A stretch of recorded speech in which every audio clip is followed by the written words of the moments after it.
He's an asshole. Can you imagine if that was the whole video? No. There's hundreds of reasons to fire a head coach. I was on the USC team that fired Lane Kiffin and Steve Sarkisian. The reasons why a team fires a head coach depends on who you ask. A fan will say one thing, a booster will say another, and an administrator will have a whole different reason. The only people that know the real answer were in the room when it happened. Folks like that often don't write tell-alls. But I have one piece of the puzzle I can answer for why LSU fired Brian Kelly this week. It comes down to two things, one emotional and one strategic. Let's start with the emotional. LSU was embarrassed on Saturday versus Texas A&M. And it wasn't that they just lost to A&M, it was how they lost. Let's look at the film. This is the play where Brian Kelly chewed out Joe Sloan on the headset, end of the first half. Kind of hurt him this year, so just not quite in sync with his quarterback. That was an interesting call with no timeout. And let's look at it. Was this justified? There's 30 seconds left in the half. You don't have a timeout. LSU is going to set up blocking by both these receivers. They motioned over number one into the slot, and he's going to get out into the flat. This is a ballsy call, not a great call. I got two takes on this. One, Brian Kelly's justified for being upset with this play call, but he's not justified for ripping into his head coach on the sideline when he has a history of doing that. At the very least, put something over your face so the whole world doesn't know exactly what you're doing. Like, have some field awareness. But then if you do have an issue with the play call, you should be communicating before this even happens so it doesn't happen. You should be saying, hey, Joe, what are we thinking? He tells out the head coach, hey, we're thinking about a pass into the flat. No, I don't like that. Let's run the ball. You should be communicating. My second take here is I am now on an island by myself as a Garrett Nussmeier apologist and didn't realize I'd be alone on that island because Garrett Nussmeier is a really good quarterback. He's not playing his best football right now, but the fact that he is now all of a sudden just a terrible quarterback is not true, and the evidence is right here with this play call. If you think you had a quarterback that you didn't trust, do you think that they're calling this play call into the first half? They're calling it because Joe Sloan thinks you can get into the flat, you can get 2 blocks, and they'll get up the sideline, get the first down, maybe a touchdown, and you sneak away with an extra 7 points. But at the end of the day, it's embarrassing to have a coach that berates and belittles a grown man who he hired game in and game out. It's also embarrassing to have a head coach that berates and belittles their quarterback, star quarterback, game in and game out. After the Ole Miss loss in the press conference, Brian Kelly was saying, hey, Garrett Nussmeier, he's got to play better. At the end of this video, I'll get into more Garrett Nussmeier tape and see if it's valid for the criticism in his play. But make no mistake about it, if Brian Kelly didn't have Garrett Nussmeier, this would have happened many weeks earlier. It's bad for LSU right now. Garrett Nussmeier is not the reason. I tweeted this out earlier this week, and you can clip it, you can book it. They got me on freezing cold takes on Twitter. But I firmly believe if you put Fernando Mendoza, if you put Ty Simpson, arguably the two best quarterbacks, not even arguably, they're number 1 and number 2 in projected Heisman voting. If you put them in this LSU offense, they'd be struggling too. Answer number 2 for why this week, LSU increases their chances of getting the top candidate by doing it this week. This is not just another job in coaching. This is the job. Penn State and Florida are incredible. LSU's better. They're the only Power 4 school in a state that consistently ranks inside the top 10 for producing 4- and 5-star talent. When it comes to the big 3 states in recruiting, they border Texas. They're an hour-and-a-half flight to Atlanta, and they're one of the 16 closest Power 4 schools to Miami. You're doing it now to position yourself as the attractive job for Lane Kiffin. But no, for really all the names in the coaching carousel. And on that point, I love Joel Klatt's work. I'm sure a lot of you who are watching this video listen to him on a weekly basis. But I saw him hammering the take about, hey, the reason this is happening now, Brian Kelly being fired by LSU, is because of the college football calendar. And sure, that's a factor. I would make the argument that Klatt, that was the root of his, the main factor in his argument. And I don't think that's the case. Even if you fix the calendar and had a nice 2-month kind of off season similar to the NFL between Super Bowl and then when you're really picking up the evaluation process. I know scouts are evaluating year round, but when coaches really get involved in the draft process, college football is not like that and will never be like that in the NFL compared to the NFL, because in college football, you are legitimately building your program 365 days a year. There is always someone to recruit, and if there's not someone in the current class to recruit,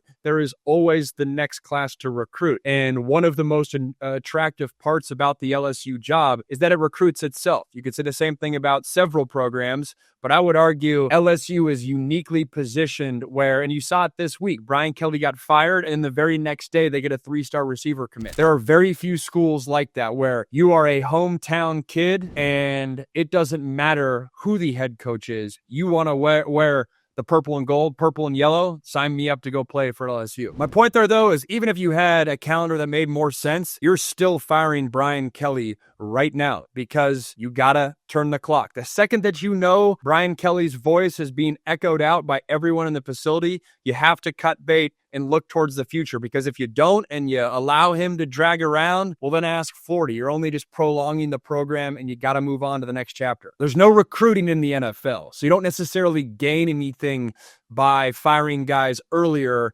because even if you bring in a staff after the season, they have enough time to catch up. You can't make that argument in college football. Every day counts when it comes to recruiting and evaluating. Just for fun, since you're here, and hit that subscribe button if you're not already subscribed. I'm trying to hit 50K subscribers before the end of the year. But let's dive into Garrett Nussmeier's play real quick, just for like 3 or 4 minutes to see if it's justified, all the criticism around his play, because I don't think it is.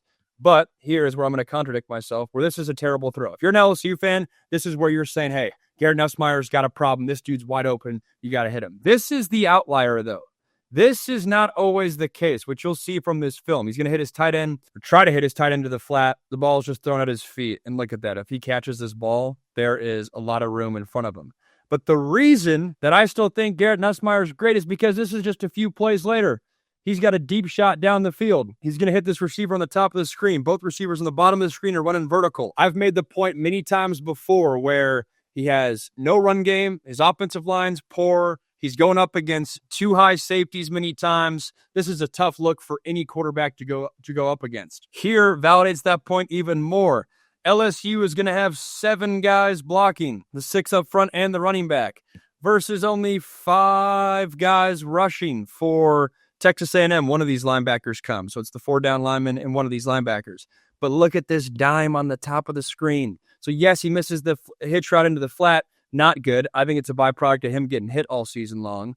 But then he responds just a couple plays later against poor numbers, drops it right in the breadbasket right there. They ultimately score a touchdown on this play. Here's another one. If you're sitting on your couch, you're thinking like, oh, Garrett Nussmeier, what are you doing?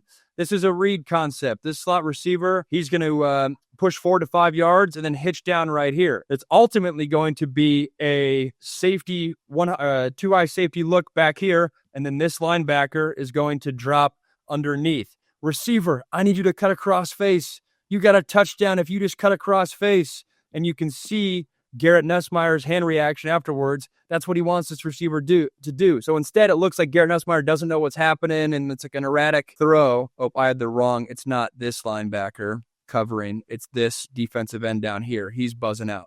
Regardless, still cross face. Know the totality of the defensive structure and where the green grass is. I know it's an inside leverage defender, but as a receiver, Christian McCaffrey used to be money at this at Stanford. Versus this 2-high look, if you can cross face, knowing there's a corner outside, you have so much green grass in the middle. By just hitching down, you're covering yourself, and you're also making your quarterback look bad. But he throws it right there, and then you can see the back view is better. But Garrett Nussmeier's reaction right here, he's like, dude, what are you doing? We got a touchdown right there.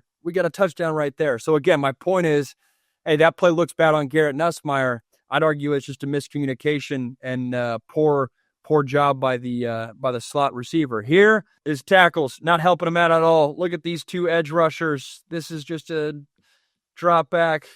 Your tackles, the right tackle gets spun around. He's got no shot. He's got absolutely no shot.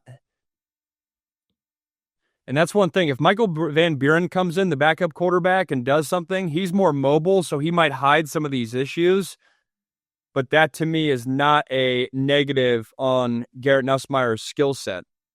It's a negative on the coaching staff and the talent around him not supporting him, because Garrett Nussmeier is an elite pocket passer from an anticipation side of things. And when you're getting hit like this consistently, and it's not just this game, it's across the whole season, what happens is your eyes start to creep down and you miss dig routes on the top of the screen. So I'm not saying, hey, it's perfect by Garrett Nussmeier.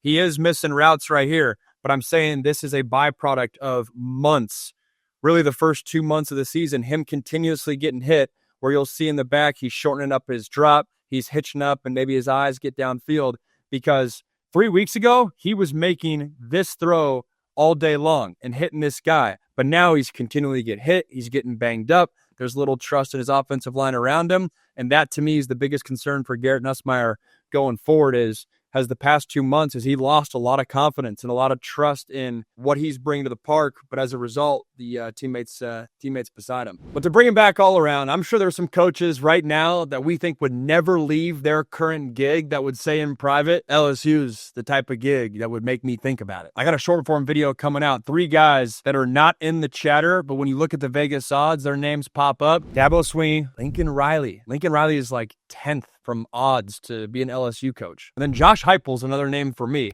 I know Tennessee is a great job, but if we're going Lane Kiffin, and then we're going Eli Drinkwitz, the third name there in terms of SEC coaches who have had a lot of success in the past 2 or 3 years is Josh Heupel. I know he's getting paid $9 million a year, which is a healthy rate, but his buyout is very little. And if LSU strikes out on some of these other candidates, why would they not call Heupel? Try to poach him. LSU just put out the bat signal. They've got all these coaches thinking about it. And this is why they fired Brian Kelly now and did not wait for the end of the season.